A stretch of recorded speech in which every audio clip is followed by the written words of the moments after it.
All right, today on Knee Brace Radio, we welcome one half of the Miller and Moulton show on WFSX, 2013 and 2015 Radio Inc. magazine Local Sports Talkers of the Year. Mr. Mark Miller, how are you doing today, sir? I'm doing good, guys. How you guys doing? Doing good. Hanging in there. Can't complain too much. Right. Rinse, wash, repeat. That's been my motto through all of this. Exactly. Happy we get some football on tonight. So. Right. Are you betting on it? Do you know who you're talking to? I mean, I know you don't, but do you know who you're talking to? I've been looking at the lines. I haven't placed anything yet. I have to wait and see what one of my buddies is thinking. But I'm out of us two, I'm the gambler. He gambles too, but not nearly as much as me. I'll gamble on anything. So. Yeah, we had our poll question up last week. If you were going to watch the Central Arkansas game against Austin Peay, if you were going to bet on it or neither. And actually my wife goes, you blew the fourth option was you're not going to watch it, but you're still going to bet on it. Oh yeah. Which is what I ended up doing because I went to a party I got a little one and her friends and we become, you'll realize, as you said before this thing, you got this whole wedding thing coming up. That means kids come up. That means you have to get friends that have kids of the same age. So you all have a lot to do it. And it makes your wife really happy. Because guys have friends. We're fine. We can go sit at a bar and talk to a stranger and watch a game and we're good. But when you get married, your wife's not going to really want to hang out with your friends. Even though right now she says she does, she's going to want you guys to get your friends. Exactly. And so I had to do that thing. And they're good people. There was a lot of wine and a lot of drinks. And I came home, didn't watch a play of the game, woke up at 3 a.m. and had to run to get my phone to see if Central Arkansas covered. Yeah. And I'm 1-0, baby. Let's get this sucker going. You're hot. You're as hot as a pistol, as they say. That's right. That's right. You can't go 125-0 without going 1-0. Exactly. I was listening to some radio while I was driving around today on Sirius, and there was a few interesting lines of UAB first half and team points in the first half I was liking. So we'll see. I mean, I think it's going to be a complete crapshoot, honestly, this year with the losing home field advantage, essentially. So we'll see what happens, but I'm definitely looking at the lines. If you had to pick a school from Florida to win the next national championship, who would it be? Ooh. Wow, that's a great question. I mean, I would always go Florida because it's the best school. They've got their stuff together, and Mullen's a good coach. But in the wild, stupid year that is 2020, if you made me do this right now, I might pick UCF simply because they could run the table this year and get in the tournament. They're never going to have a chance outside of 2020. I mean, come on. We literally set it up for our audience. I'll ask you guys this. Undefeated UCF. You're thinking like the playoff committee. You're not the playoff committee. You're thinking like the playoff committee does. So undefeated UCF, or somehow the Big Ten plays one game and Ohio State wins. 1-0 Ohio State or 10-0 UCF. Who's the committee putting in the playoff? They're putting in Ohio State. You're damn right they're putting in Ohio State. They're going to put it – I mean, let's just be honest. Are. I mean, we'll call it A's and A's here, but, like, I just – those, like – I want to say, like, non-Power 5, but, the group of 5 schools. They have no shot. Yeah, but this year, like you said, if they can start out at, like, 13 to 15 range and just keep winning, there's a chance they may wind up at, like, 7 to 8 maybe going into the last couple of weeks. Correct, because typically they go up about one notch a week. And right now I think UCF was somewhere around between 18 and 20, depending on the poll. Mm-hmm. So you had 9 teams in the poll that were made up of the Big Ten and Pac-12. Now, they were ranked ahead a couple of those, so I think it was like 7 teams. So we're already moving them to 13, realistically, just to start the year. Yeah. Well, I mean, my goodness. Georgia plays Auburn, Tennessee, Alabama, Kentucky, and Florida with a bye week before Florida over a 6-week run. Yeah. They're not winning all those games. And I'm not saying that Georgia would drop, but with the way these conference schedules are, if they can get past Memphis and Cincinnati, who are both good teams, this year for the one shot, if they run it, I think the committee has to put them in. I don't think they will, though. I think they have to, but they're not going to, though. It's like that game stretch you're talking about. If Georgia goes, I I can't remember how many games you said. If they went 3-3 or 4-3. It's 5 games. It's their tough part. It's 5 games. If they go 4-1, I would be astonished. I mean, that would be terrific football. Because don't sleep on Kentucky this year. They're probably the 3rd best team in the East. Mm-hmm. But, okay, so are we just automatically then saying that the SEC is going to get 2? I mean, before the season started, if you two already concluded then that the playoff is going to be made up of Clemson, 2 SEC teams, and Oklahoma? I mean, I would think so. So you're a betting man. What are you thinking about futures for this year? Because like Oklahoma's got a pretty good future to win the national championship. They have a pretty decent every year, but this year seems like a year that Oklahoma could win. Is that something you think you take right now? I would never. Why do you want to burn money on the Big 12 winning a championship? I just feel like out of this year, out of all the crazy stuff that's happening, you're seeing guys that are in these big schools that are sitting out.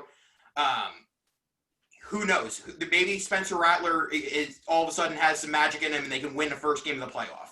But like, do you think this year would be the year? I know we mentioned UCF already. Do you think a year where an outside school wins the national championship? I'm not betting anything against Clemson. I would have a difficult time betting against Clemson. I'm with you there.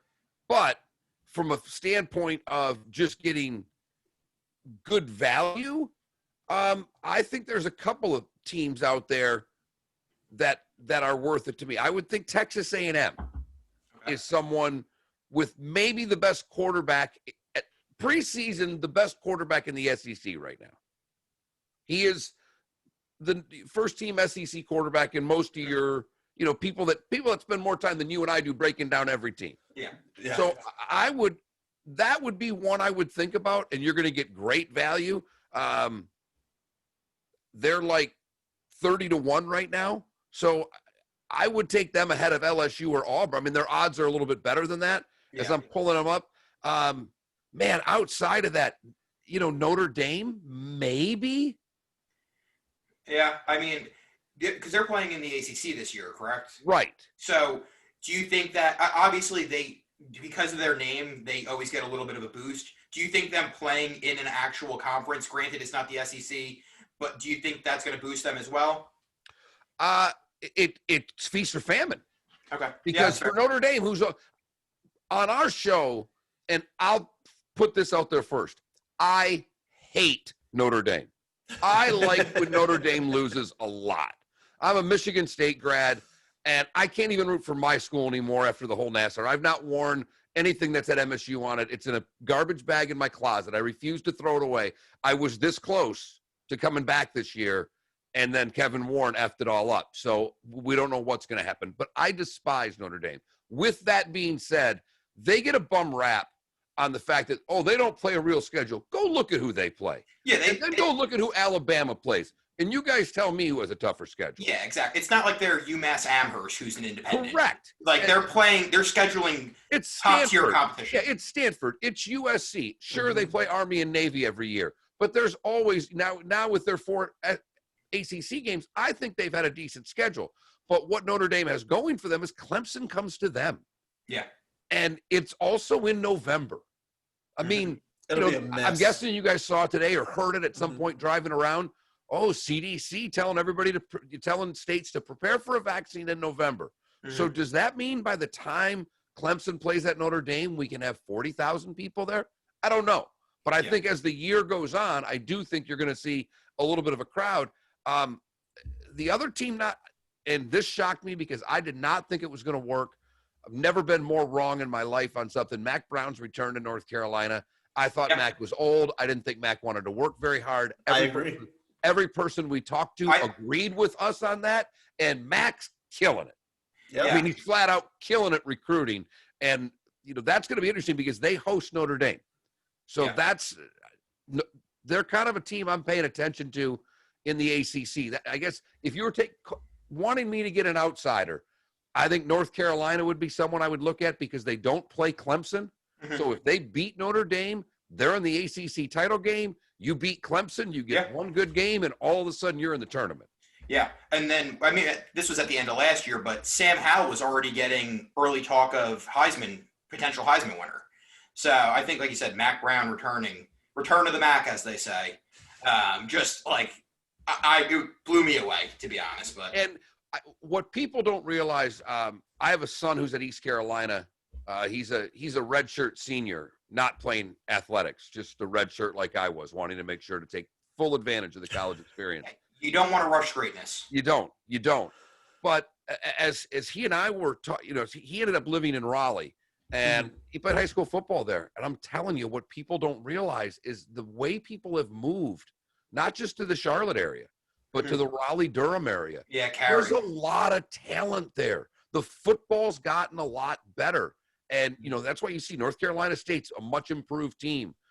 And North Carolina's good. They seem to have their act together. I mean, even Duke, who we laughed at, I'm not saying, but Duke goes to bowl games damn near every year. Yeah. So the football in North Carolina is a lot better, which, that's where a team like Virginia Tech, they better get their act together and start recruiting a lot better, because like they used to. Exactly.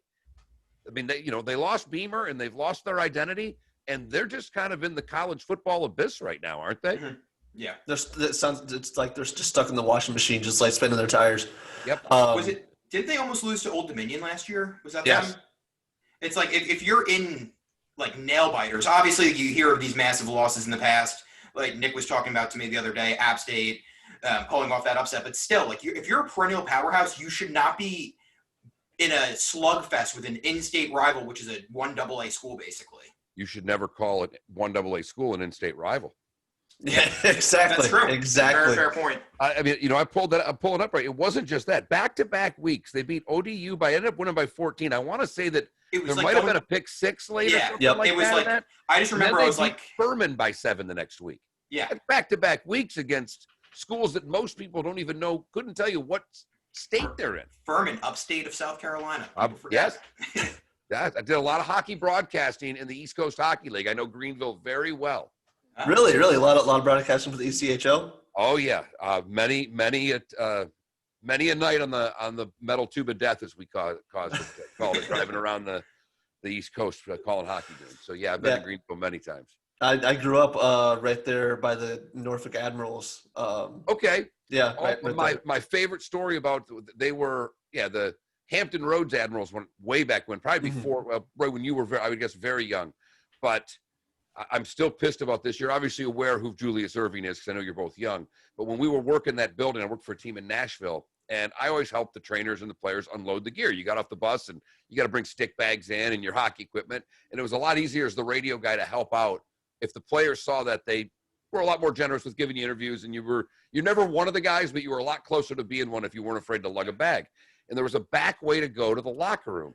And here in the corner of the scope is a Virginia Squires ABA championship banner that to this day I am so pissed off that I didn't steal, because no one would have ever known it was gone. But you're a 24-year-old broadcaster, and do you really want to ruin your career because you stole a banner out of the Norfolk Scope? And I'm still to this day going, I should have stolen it, because it's a fledgling career at best. I don't know about that, because you and David have been paired up together for well over 10 years. And your partnership and friendship meant so much to him that he actually left 99.1 ESPN in 2017 to follow you. What did that kind of mean to you, that he was willing to sacrifice his position there? Well, let's not just say sacrifice, because let me explain how David went out. My contract wasn't renewed, and David and I, we talked often about how many times each of us have been fired in our life. We kind of laugh about it. But we had a pretty good run, and we were almost on the air together for 10 years doing afternoons. And I was pissed we didn't get to 10, because I thought that would be a pretty monumental thing, one station to do 10 years, an afternoon drive, and we ended up getting just short of that when they got rid of me. So right around, I guess it was in January, the newspaper, Seth Safian, calls me up, and they're going to do an article on me getting fired and why. And you could go read the articles. My answers to this were pretty, even though I was the one that got fired, I said, hey, you know what? I'm pretty passionate. That sometimes can lead to confrontation with management. I know I'm not the easiest person to work with, and this ended. if you ever saw the Seinfeld where Costanza wore the Babe Ruth uniform and dripped jelly on it, Moulton did that in the article. Moulton called our former employers anything he called them so stupid, and it was terrific. The headline comes out. It ended up being in the Sunday paper, sports page, above the fold, with the headline "Dead Air." Monday was MLK Day. David was on the air when the article came up because they released it online Friday. Apparently, the whole building was in a frenzy. David walked in Tuesday. I don't know. I forgot because they moved him to like middays. I think they were doing 11 to 2 or 10 to 1 or whatever it was. And they brought him in a half hour before the show and fired him. So David didn't quit to follow me. David let his feelings be known in a newspaper in one of the most spectacular ways I've ever seen. And he was fired. And when we were hired by this station, Jim Swartzel, who's the general manager and owner and grand poobah, he looked David right in the eye. The three of us sat down and he goes, if that article would have came out about me, I'd fire you too. Just so you know. But, and this has been David's great at what he does. I'm comic relief on the show. I'm not saying I don't know my stuff, but David is a walking encyclopedia. I've never met anybody that has such a retention, not just for games in our lifetime, but you start talking about a 62 Dodger game and he can give you the recap like it was yesterday. To which he's Gary Danielson's spotter for the SEC on CBS. He's also Troy Aikman's spotter for Thursday and Sunday football. Really? And Danielson, and I know Gary very, very well. I don't know Troy at all. I've met Troy twice. I've met Joe Buck 2 or 3 times. Joe's been on our show. Joe's great. I love Joe. Anybody that hates Joe would sit and drink beer like a regular guy. He's as much of a regular guy as anybody I've met. He just comes off differently. But Danielson Danielson will just look at me and laugh at David for his memory. It's uncanny. So it's not just me. He has an incredible knowledge for sports and thinks a little differently. And the one genuine thing we've always done, and I hope that you guys are this way, we've never made up an argument. When we disagree, we genuinely disagree. And we've always been able to disagree without being disagreeable. And, I think that's a problem society-wise, not just a lot of sports shows that just, do Skip Bayless and say, whatever side you want, I'll take the other. Well, we're not, that's not genuine, and that's not who we are. So do you think his memory helped you guys out during this whole COVID pandemic, that it helped you guys? Did you feel like you had to change your strategy up at all? Because I feel like a lot of different sports talk, whether it be podcasts, radio shows, they were trying to do things that were kind of out of their wheelhouse. Did you guys ever make any changes during your show or talk about that? Never felt like we were out of our wheelhouse. I think one of the things David and I are really good at, I think the thing that we're best at, is when something's out there that is controversial. The whole, whether it's we don't get into politics, but when you got to sit there and talk about whether it's the Black Lives Matter movement or whether it's the pandemic and coronavirus, and trying to tie in the fact that anybody's a fool that doesn't think that Donald Trump calling Kevin Warren was about politics. There's 7 states that are going to determine this whole entire election, and 5 of them are in Big Ten country. This is logical, but don't treat politics with, people try to treat sports and politics the same way with this yell at you thing. And we try to treat it like it's a bet and it's odds and how you break through it. So I thought that we like to handle those moments. And I think when we do that and we're just conversational, I think a lot of people said in this business, when this went on, the cream will rise to the top. And we were never worried about content because we bring our whole lives to the show. The only 2 weeks, we were not planning on taking time off. We took off 2 weeks because David had cancer, had a kidney removed, and wanted to come back 3 days after having his kidney removed. And his wife and his doctor told him no. And that's the only time. And then I took a vacation in August that I had planned for rented a house well before this pandemic started. So we felt that we were going to go on the air and look at this is not lucrative, because we have a kind of an agreement where we're paid on revenue. And trust me, there's not a lot of revenue coming in right now. But we just felt there was no way during this that you could just mail it in. And I know shows did that. I think there was a show maybe in San Francisco, it took like 6 months off. How do you do that right now? Your audience needs some sort of normalcy. Exactly. And if we're that, then great. How did you guys decide on using platforms like Twitch and YouTube? Because I was in your Twitch earlier today, and I this is a little sidebar. I 100% agree with you on the price of stamps being way too high, because it's absolutely ridiculous. So, like I said before, we got a wedding going on, so we sent out our invitations, and we had to cancel it. Then we're sending out save the dates for next year. So then I'm gonna have to buy stamps for those. Then I'm gonna have to buy stamps for the new invitations going out. I'm gonna spend half the wedding cost in stamps. 55 All right, cents. I'm gonna give you a little wedding advice. That I've been married twice. The two most important words for a man in wedding planning, and I didn't do this the first time, and it's obvious why I got married the second time, but the two most important words in wedding planning are yes, dear. Mm-hmm. Yes is unacceptable because it just means you're agreeing and you're not paying attention. Yeah. No, we all know is the wrong answer. Yeah. Exactly. Yes, dear not only means is she right, but you thought about what she said long enough to give her a compliment.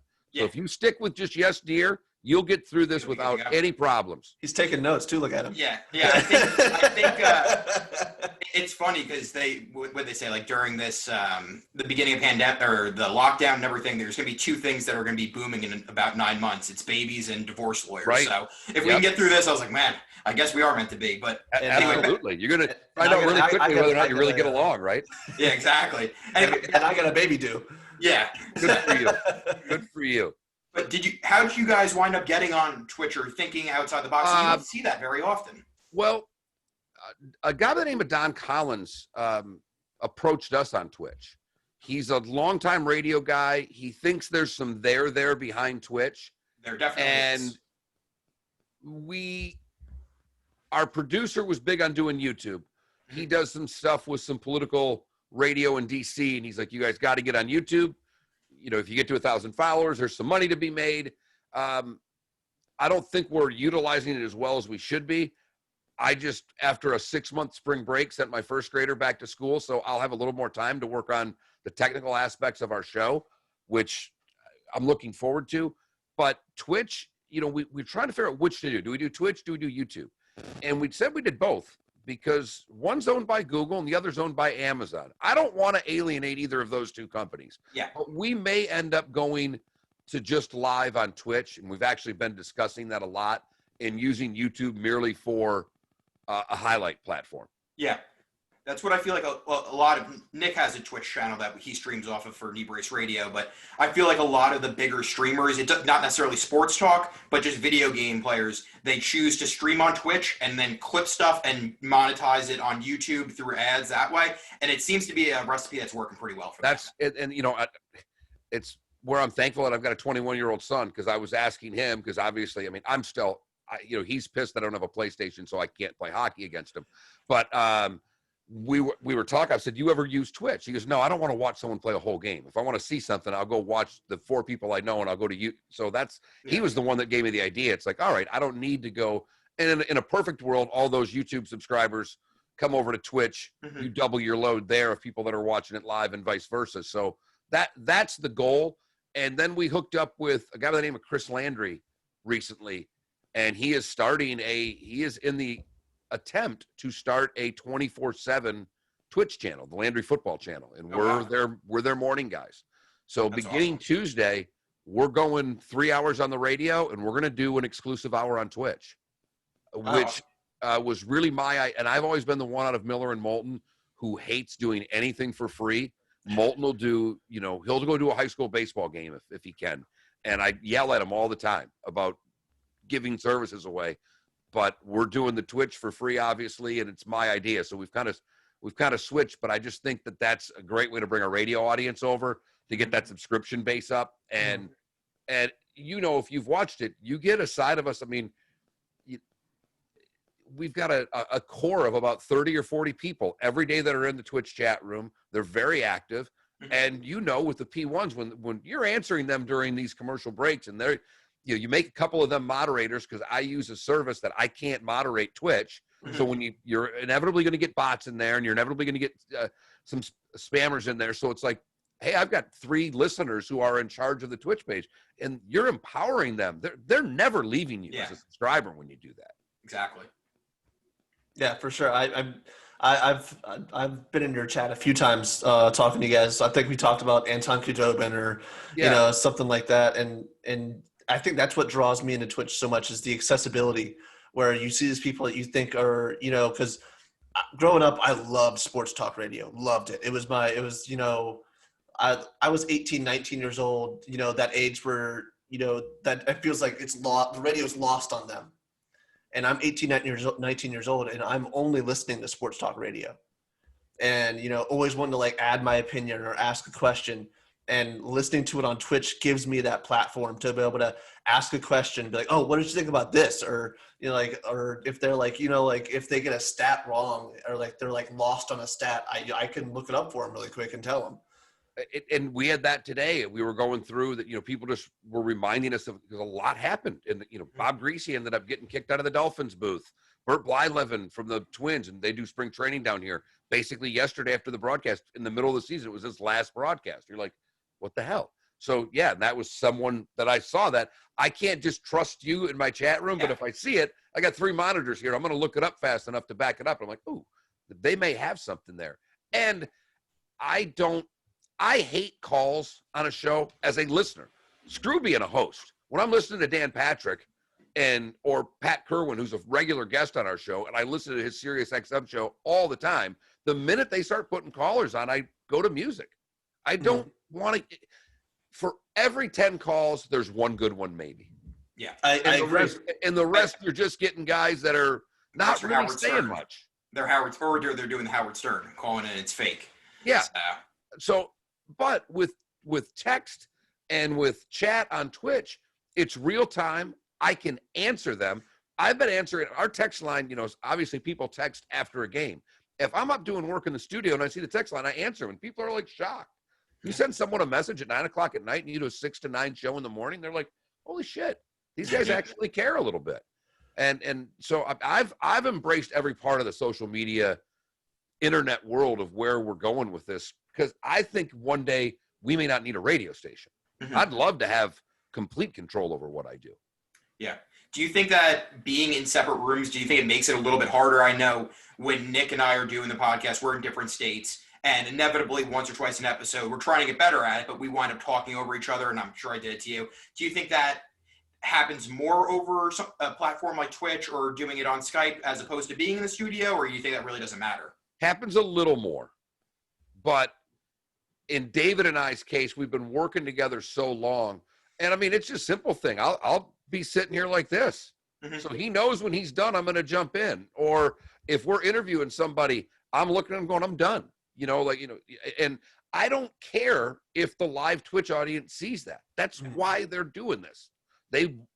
People love behind the scenes. And, when David's able to take them behind the scenes to, the Super Bowl, which Fox did, or to the SEC championship. And just, I happened to make a great trip 2 years ago with him where we went to LSU, Bama in Baton Rouge. And then I went to Rams Saints the next day in New Orleans. And I ended up getting thrown. I tried to get as close to the field as I could, even though I didn't have photo credentials.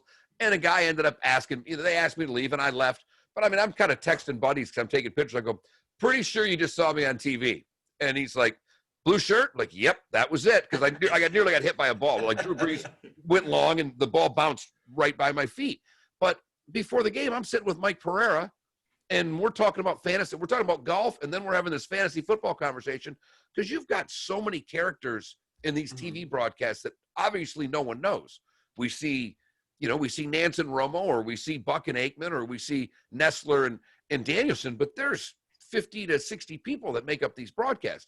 And a lot of them are really big sports fans, and a lot of them are degenerate gamblers. Oh, yeah. They're a fun effing group to hang around with before the game. Yeah. So, I mean, just some of that stuff. And, I ended up sitting with Pereira was a riot. I kind of dubbed him the most interesting man in the world because he's really sharply dressed, knows a little bit about everything, and he kind of walks into a room. He's got that silver fox guy.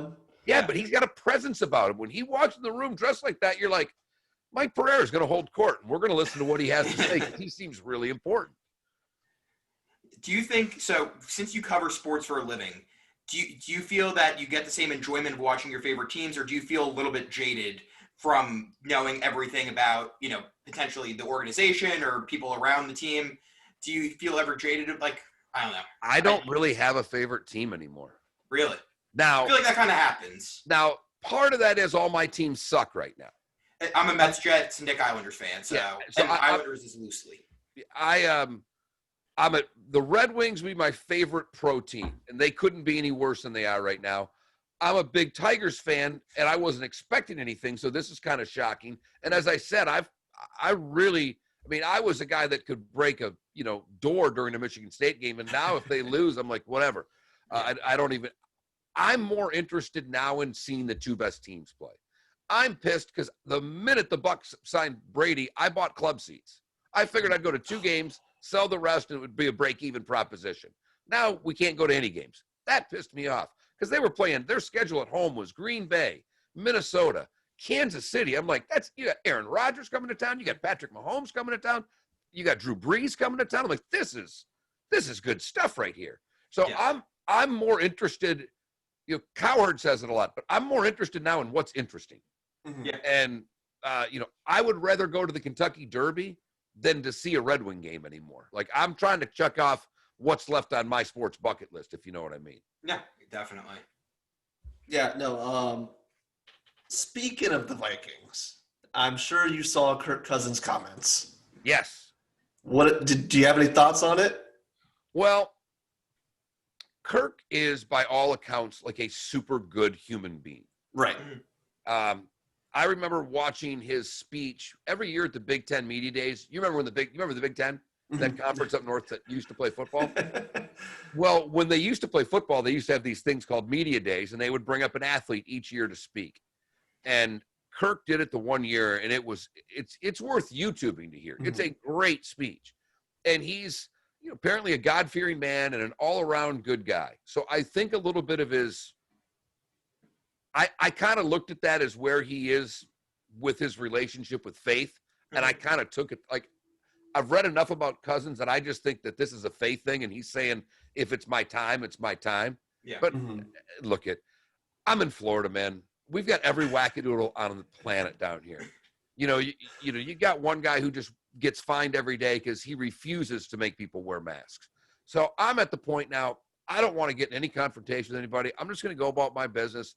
If Kirk wants to do something and say something interesting, we all know he's a quarterback. And based on everything that we've all read about Corona, he ain't going to die if he gets it. Yeah. He might give it to a family member that could. We don't know who's got another condition, but Kirk Cousins ain't dying from coronavirus. This just did. Yeah. So I don't know. Well, Mark, I've got nothing left. Win a playoff game, Kirk. How about that? Okay. I mean, I think them getting Ngakoue is a huge deal for them. I think that's far more interesting than what Kirk Cousins said about wearing a mask and dying, because I didn't think anybody in that division got better in the offseason. No. Like, I didn't think a team, maybe the Lions, because Matthew Stafford's back. Yeah. But I didn't think anybody got better in that division. And I thought with the Vikings signing the kid from the Jags, or getting the trade there and getting Ngakoue there, I thought that was a big deal because they lost Diggs. They lost a lot of their defensive backfield that they got rid of. And this is about we're starting to get towards the end of the run with this group. So it's pretty much make it or break it for the Vikings. And who do you guys like in that division? Green Bay took a quarterback and a fullback, by the way, in the draft. I need wide receiver help. But it's tough because not only so the Vikings added Ngakoue, but they lost Everson Griffin. Right. So I think that's I don't know if I would say Ngakoue is a step up for Everson Griffin. I'd say it's almost level. So not gonna argue. I think maybe it was sort of just like they didn't get worse. Right. They didn't get a lot worse because they lost Diggs. At least this way they didn't lose him and their whole D backfield. I'm still picking the Packers to win the division because of Rodgers. But they were 13-3 last year? No way. 11-5, I think. Were they 11? No, I'm saying I think they're going to go 11-5. I don't see it. I see someone win 11-5 because I don't see anybody roping that division with 6 wins. Yeah. But I just think it's hard to bet against Aaron Rodgers, but let alone a pissed off Aaron Rodgers. I feel like you're going to see from everything that we've heard about, or everything I've ever heard about him. Yep. He kind of has a chip on his shoulder at all times, no matter what. I think he's very pissed about them drafting Love. So totally, we'll see what happens. Yep, I agree. But I mean, I'm just trying. The NFL without the preseason. I mean, it kind of snuck up on us. Yeah. It's hard for the behemoth to sneak up on you, but the fact we're right now doing this 7 days away from Chiefs Texans, and it doesn't feel like we're 7 days away from the start of the season. Maybe that's because there hasn't been a real college football weekend. That, and it doesn't help. Hard Knocks is awful. So haven't watched an episode this year. Don't waste your time. They're all on tape. Don't waste your time. Yeah. Watch it when you're bored in the middle of next winter or something. Maybe. I got too many movies to catch up on. I watched The Irishman today. It took like the whole day. Yeah. It took me 2 days to watch The Irishman. I can see how that can happen. Yeah, it also took me 2 sittings to watch Uncut Gems because I was stressing out the first time. You were stressing out? Oh yeah, that movie is a ball of stress. Really? Okay, because that's next on the list. I couldn't watch that alone because the wife wants to watch that. So I watched it on a Tuesday night, and it was me, my fiance, and one other person in the movie theater. And I was on the edge of my seat. My fiance could have cared less, but she doesn't really like to gamble, so she was like, "All right." It's a great movie though. Yeah, well, my wife likes Adam Sandler. She doesn't like to gamble, but that'll be enough to cross it over. So. Yeah. All right. Well, thank you so much, Mark, for the time. Hey, glad I could get you. You guys having me on. Best of luck with what you guys are doing. Keep at it, man. I appreciate it. Yeah. So. And where can the people find you on social media and on Twitch and all that stuff? Give them a shout out. On Twitter, it's that Mark Miller. Twitch, it's very simple. It's twitch.tv, Miller and Moulton, Moulton. Perfect. Same thing with YouTube. Awesome. Thanks, guys. Hopefully some of our fans will come over and check it out. And would love it, man. Absolutely. Make a lot of comments. Make sure you let us know you came from these guys. That would be great. Awesome. Thanks, Mark.